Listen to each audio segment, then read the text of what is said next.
네, 안녕하세요. 반갑습니다. 오늘은 2024년, 제 2024회 고졸 검정고시 사회 특강 강의를 맡은, 해설 강의를 맡은 김성 선생입니다. 이번 시간에는 두 번째 기출 문제인데요. 옷은 똑같지만 날짜는 다르답니다, 여러분. 자, 지금부터 저와 함께 문제를 풀어보셨으면 합니다. 여러분 공부하는 데 많은 도움이 됐으면 하고요. 지금부터 저와 함께 시작하시죠. 자, 첫 번째 문제입니다. 기억에 들어갈 내용으로 가장 적절한 거를 골라보래요.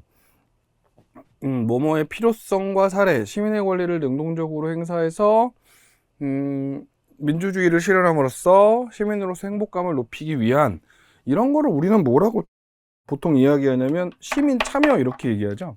시민 참여, 시민 참여라고 보통 이야기를 하고, 편익은 내가 어떤 행동을 해서 행위에서 얻을 수 있는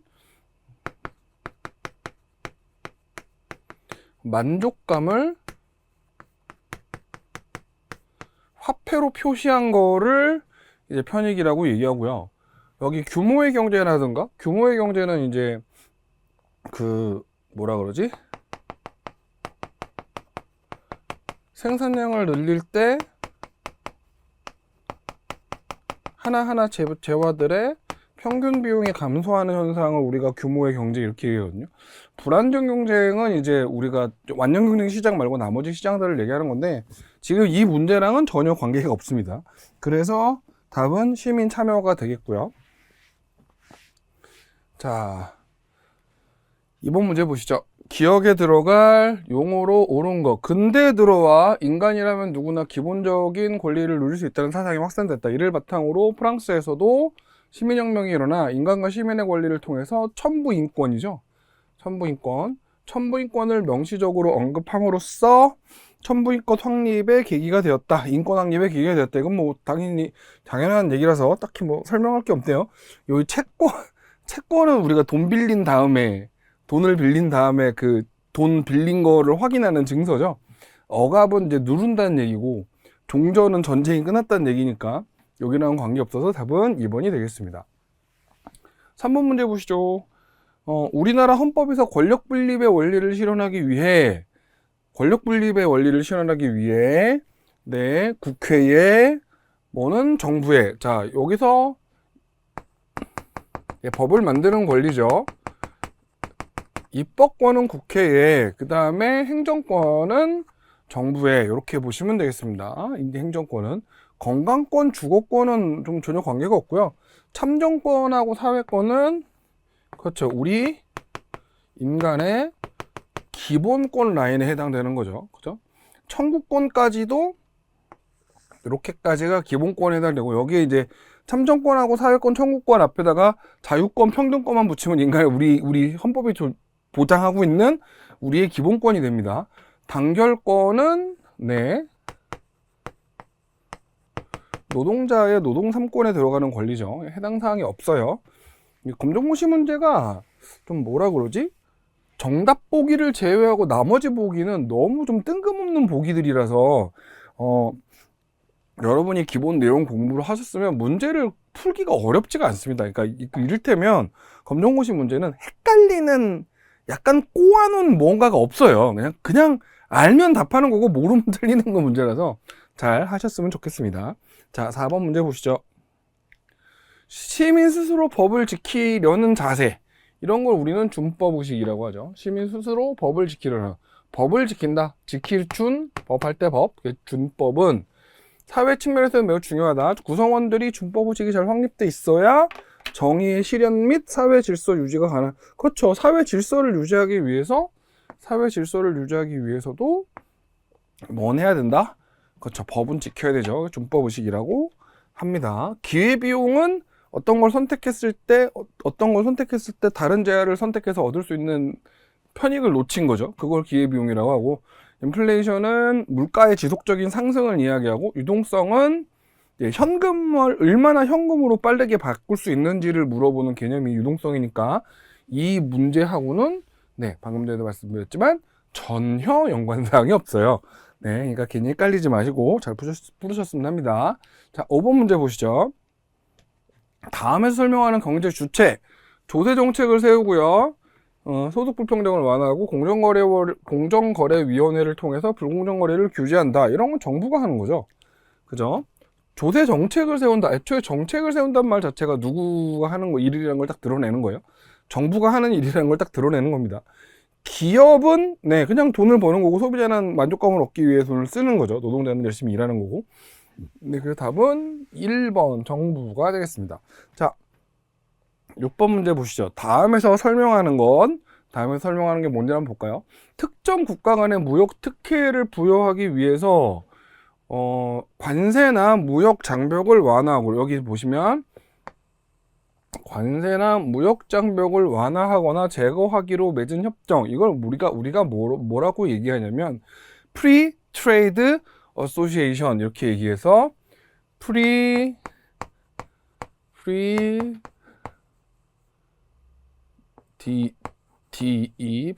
Trade Association 이렇게 해서 Free Trade Association 해가지고 네 자유무역협정 이렇게 이야기합니다. 블랙시트는 이제 이번에 몇 년 전이죠. 영국이 EU 경제 공동체인 유러피언 유니언 EU를 나가면서 했던 게 블랙시트고, 님비 현상은 not inside my backyard. 우리 집 뒷마당엔 안 된다고. 그렇죠. 그래서 뭐 우리가 보통 이거 뭐라고 얘기하냐면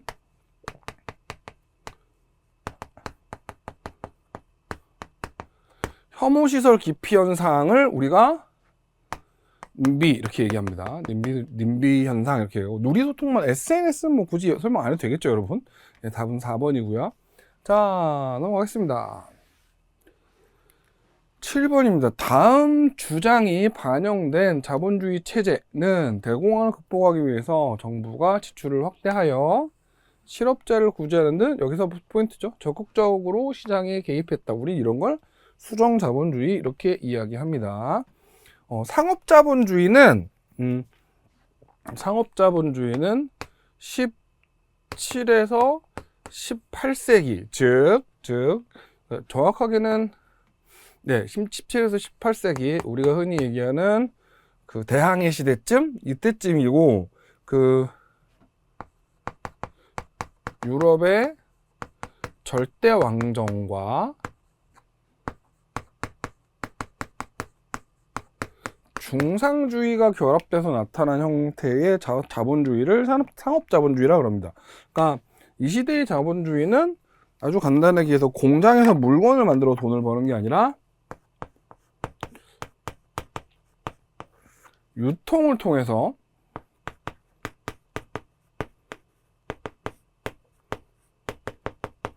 국가의 부를 쌓아 올리는 스타일의 정치를 우리가 상업자본주의라고 하고요.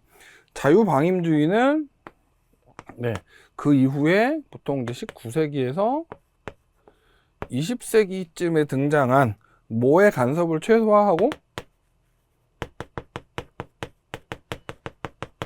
정부의 간섭을 최소화하고 네, 개인의 자유를 극대화한 뭐 경제 방식, 정치 방식 다 해당합니다. 그러다가 이거 하다가 망한 거예요. 1929년에 대공황 터지면서 망했죠. 망한 거죠. 그리고 그거를 고치기 위해 등장한 게 수정자본주의.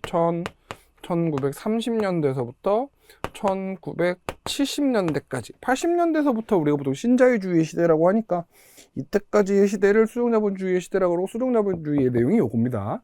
이렇게 기억하시면 되겠습니다. 자, 7번에 3번이고요. 8번 보시죠.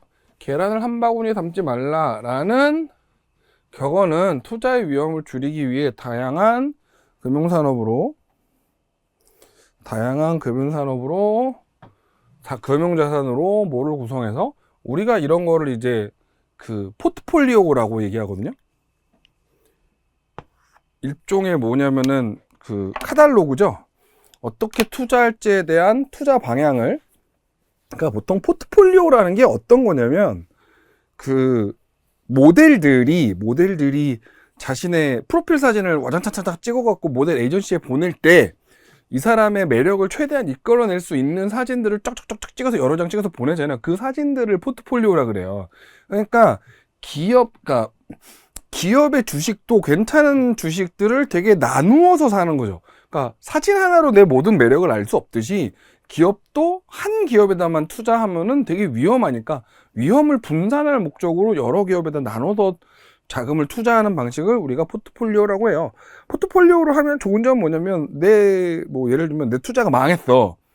하나는 괜찮겠지. 그래서 그런 방식을 쓰는 겁니다. 자, 네. 빨대 효과는 이거 지리 용어죠. 이거는 이제 중심지가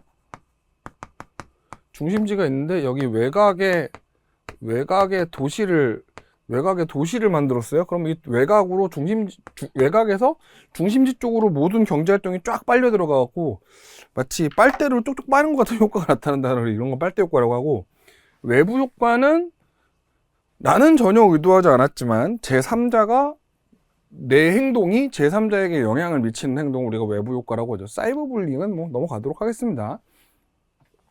진짜로 너무 관계없는 보기들이 나와서 뭐 좀 비슷한 보기라도 나오면 이런 보기는 틀릴 수도 있겠네요 이렇게 얘기하겠지만, 너무 아예 다른 보기가 나와서 틀리지 마세요 진짜로. 자, 다음에 설명하는 용어는 사회 구성원 전체의 이익이 개인의 이익과 조화를 이루므로 공동체 모두에게. 여기서 포인트는 뭐냐면 구성원의 이익이 개인의 이익과 조화를 이룬다. 거기다가 뭐가? 그렇죠. 공동체에게 유익한 것. 그래서 이렇게 해당하는 용어를 우리가 공동선 이렇게 얘기합니다. 그러니까 우리가 보통 요런 거에 해당되는 곳을 이제 우리가 뭐라고 얘기하냐면 공동체주의 이렇게 얘기하죠. 공동체주의. 공동선을 추구하는 집단들을 우리가 공동체주의 집단 이렇게 얘기합니다. 희소성은 뭐라고 설명을 해야 될까요? 인간의 욕망은 무한한데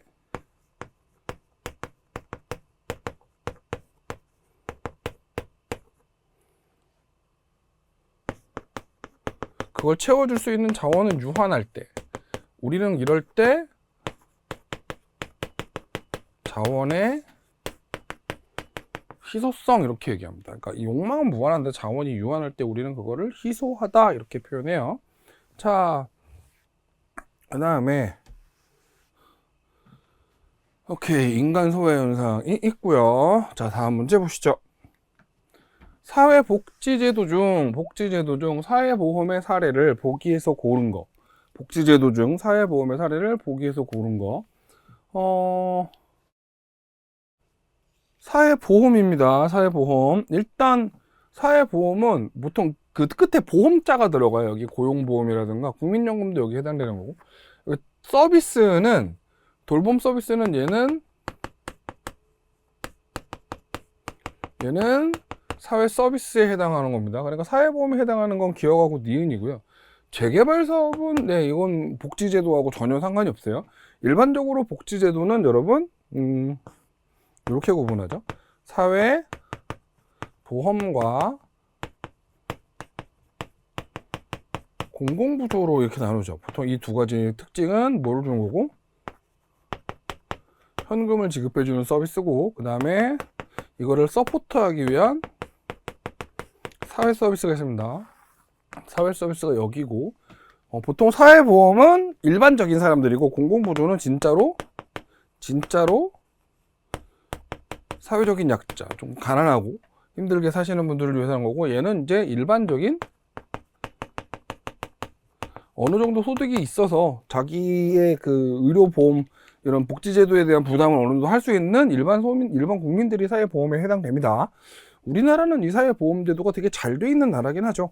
특히나 건강보험제도는 진짜 잘 돼 있는데, 이거는 참 감사해야 될 일이죠. 외국 나가면은 뭐라 그러지? 충치 치료 하나 받는데 막 몇백만 원씩 들던데, 실제로 뭐 그랬어요. 자, 오케이, 다음 문제 갑시다. 11번이요. 다음에 설명하는 문화 변동 양상. 기존의 문화 요소와 다른 사회로부터 전파된 문화 요소가 함께 공존하는 현상. 이걸 우리가 문화 공존 그러죠. 자, 여기서 발견하고 소멸은 해당 사항이 없는 애들이니까 문화 병존하고 문화 동화에 대해서 잠깐 설명을 드리면, 문화 병존은 뭐냐면 이렇게 생각하시면 됩니다. 이게 우리 문화고 A 문화가 외래 문화예요. 외국 문화야. 외래 문화인데 외래 문화가 우리 문화로 들어온 거죠. 우리 사회로. 그런데 어떤 결과가 나왔냐면 그냥 따로 각각 따로따로 존재하는 거예요.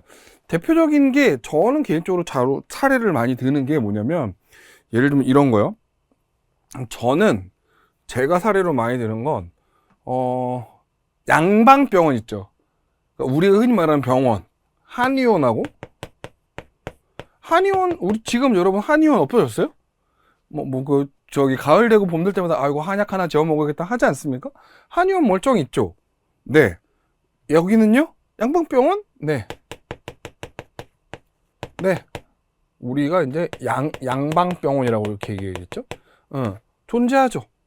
그대로 남아 존재합니다. 이런 것들이 문화 병존이에요. 그러니까 외래 문화 들어온 건 들어온 거대로 있고, 우리 문화적인 거는 우리 문화대로 있는 것들을 우리가 보통 뭐라고 얘기한다? 문화 병존 이렇게 얘기하고요. 문화 동화는 우리 문화고 외래 문화인데 들어왔는데 외래 문화만 남는 거예요. 이런 것들을 문화 동화 이렇게 얘기합니다. 우리나라에서는 대표적인 사례가 뭐냐면, 청바지가 들어왔고 우리나라 한복이 있는데 뭐는 사라지고, 그러니까 일상복으로서 한복은 지금 거의 없죠. 그렇잖아요. 일상생활에서 우리의 조선시대 풀 코스텀 한복을 입고 다니지는 않잖아요. 그러니까 얘만 살아남았죠. 이런 케이스가 문화 동화입니다.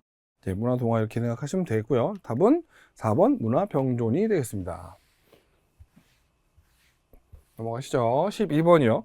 기억, 니은에 들어갈 문화의 이해의 태도로 옳은 거.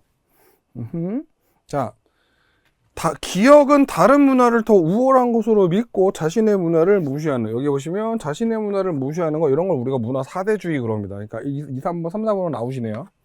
문화 사대주의 그러고요. 문화의 우열을 가릴 수 없다고. 자, 문화의 우월을 가릴 수 없는 거를 우리가 문화 상대주의 이렇게 얘기합니다. 그리고 해당 사회의 환경과 문화 상대주의가 나오면, 여러분, 상대주의가 나오면 이 말이 진짜 잘 나와요. 뭐요? 그 사회의 환경과 역사적 맥락, 이 표현이 진짜 많이 나오니까 상대주의를 좀 특징 짓는 표현 중에 하나거든요. 답은 1번이 되겠네요. 네, 기억하셨으면 좋겠습니다. 자, 13번이에요. 기억에 들어갈 내용으로 옳은 거를 골라보래요. 다문화 정책이 나아갈 방향. 우리나라 이제 다문화 정책 좀 고민해야죠. 나아갈 방향을 얘기하라는데, 현재 다문화 정책은 다양한 문화를 우리 사회의 주류 문화에 동화시키는 동화 이론이죠. 동화 이론은 여기 용광로 이론 하나밖에 없네. 답은 2번이고요. 바탕으로 하고 있다. 앞으로는 다양한 인종과 문화를 어울릴 수 있는 샐러드 보울 이론을 바탕으로, 네, 샐러드 보울 이론이 이제 우리가 다문화 이론 이렇게 얘기하거든요.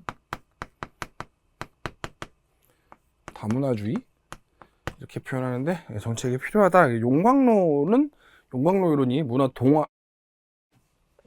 동화 이론이라고 부르는 대표적인 이론입니다. 효용은 만족감을 얘기하고요. 유리쪽 글래스 셀링은 이제 그 보이지 않는 차별을 얘기할 때 유리천장을 많이 얘기하죠. 로컬 푸드는 그 지역의 음식물들을 로컬 푸드라고 얘기합니다. 자, 14번 보시죠. 한대 기후 지역에 전통생활 모습으로 옳지 않은 거래요. 한대, 아주 추운 데죠. 한대 기후니까 옳지 않은 거래요. 오아시스 주변에서 농업을 하는 건 건조기후 지역의 특징이죠. 그죠? 폐쇄적인 가옥 구조가 나오는 건 너무 추워서 이렇게 구멍이 뻥뻥 뚫린 개방형 구조로 하면은 바람이 너무 많이 들어와서 죽어요. 그 다음에 네, 옷을 만들 게 동물의 털가죽밖에 없기 때문에 주로 동물의 털가죽으로 옷을 입죠. 자, 그래서 답은 오아시스 주변에 농업을 한다가 옳지 않습니다. 자, 넘어갈게요. 15번. 다음에서 설명하는 자연재해로 옳은 거. 네, 기후적 요인에 의한 자연재해고, 교통혼란, 비닐하우스나 축사의 붕괴. 여기서 답이 나왔죠. 자동차 자가용 이용 자제하고 요거요. 신속한 뭐하라? 눈 치우는 거 해라. 제설 작업해라. 제설 작업을 모르시면 이 문제 못 풀어요. 답은 폭설입니다. 폭설이 눈이 내리는 거잖아요. 그러니까 여러분, 눈이 그러니까 비는 물 형태, 액체 형태라서 내리고서 빨리 이 지붕이나 바깥쪽으로 이렇게 고도가 낮거나 그 배수구 있는 쪽으로 빨리 빠져나가거든요. 근데 눈은 안 그래. 눈은 그러니까 다 쌓여가지고 그대로 있잖아요. 그러니까 뭐 튼튼하게 뭐 돌멩이로 쌓은 집들이야 그 하중을 버티지만 비닐하우스 같은 것들은 그 하중을 못 버텨요. 눈의 하중을. 그래서 가끔 눈이 너무 심하게 오면 비닐하우스가 무너지는 경우도 있습니다.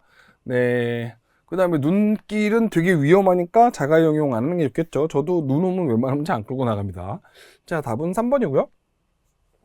16번. 국제 환경 문제 해결하기 위한 협약으로 옳지 않은 거. 네. 여기도 답은 뭐 되게 딱 뻔하게 차티스트 운동인데, 요 몬트리올 우정선은 아마 그걸 거예요. 그, 프레온 가스. 연도는 죄송한데 기억이 잘 안 납니다. 정확한 명칭은 염화 플루오린화 수소인가 하는데, 이거 뭐지? 그, 지구 꼭대기에, 지구, 그 구멍 내는 거 있잖아요.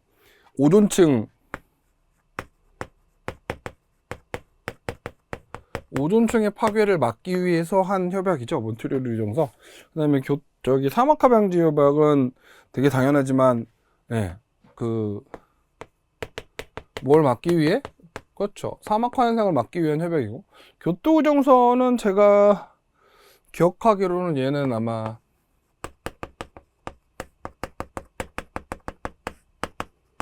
온실가스 배출을 막기 위한 거고요. 차티스트 운동은 뭐냐면 그 참정권 획득 운동이죠.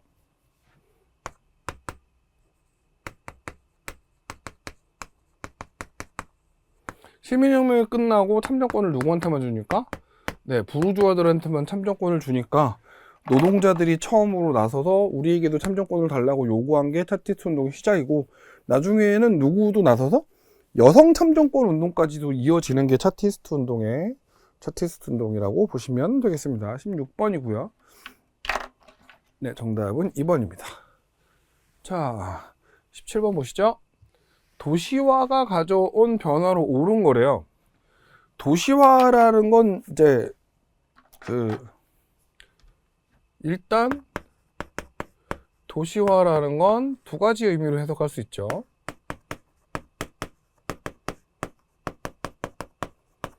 인구의 도시 집중으로 설명을 할 수 있어요. 그러니까 인구가 도시가 집중되면서 지가가 올라가죠. 그러니까 자연스럽게